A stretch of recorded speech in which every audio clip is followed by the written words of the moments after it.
Haxe's body was atrophied and emaciated.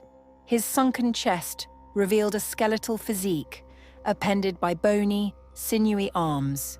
His shoulders drooped and arms hung low on his hunched form. Limbs dangling from the weight of the fighting blades, surgically attached to where his hands had been severed and removed. His skin was a mottled grey, a roughened, blistered hide that told tale of exposure to bitter elements and to countless toxins and poisons.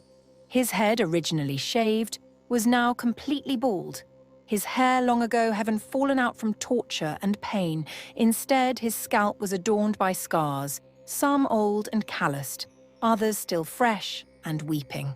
An incomprehensible pain permeated Haxe's body, an indescribable torment born of irreparable injustice and entrenched hopelessness.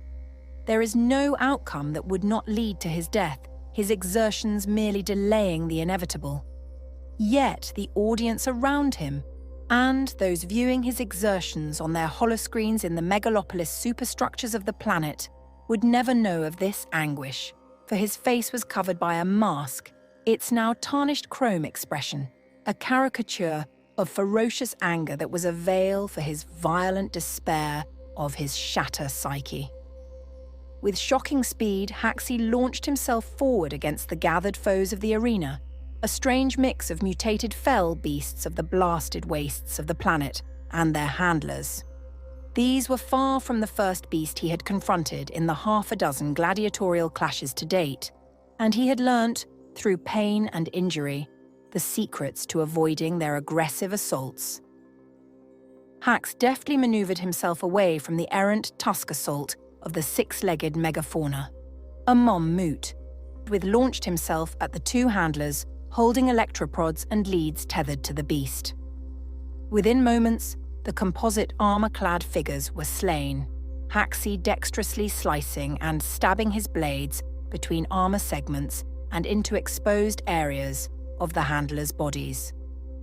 Gushes of blood stained the sandy floor of the arena with a crimson red as the flourishing of his blade appendages cast the blood in a wide arc to the exuberance of the gathered crowd.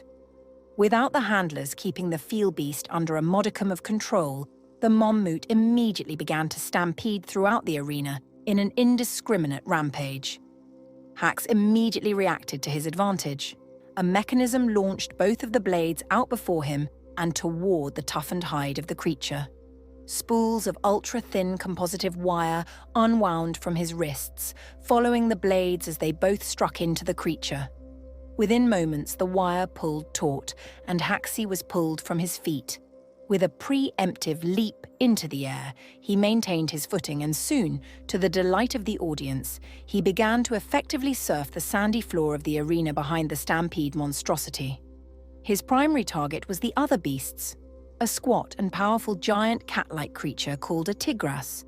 With 6 legs, a long prehensile tail, a flat body and diamond-shaped head, the creature was an agile predator that had claimed thousands of settlers during the early days of the Galadour's settlement, back when it was known by its original name of Kosh.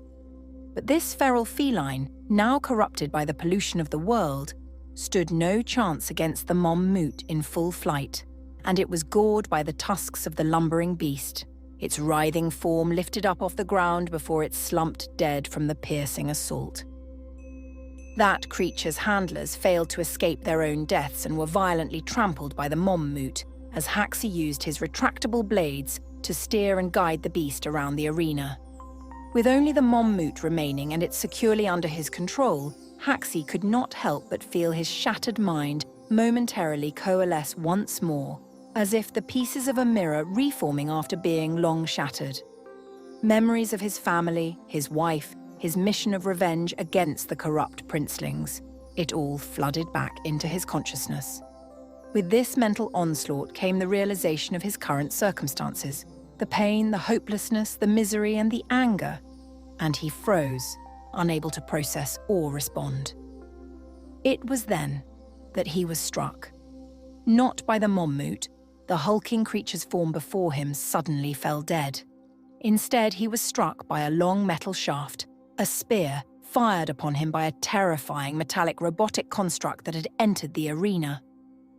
The crowd roared at the sight of the blow, the head of the spear passing through Haxe's stomach, ripping at his innards as it lodged in his abdomen.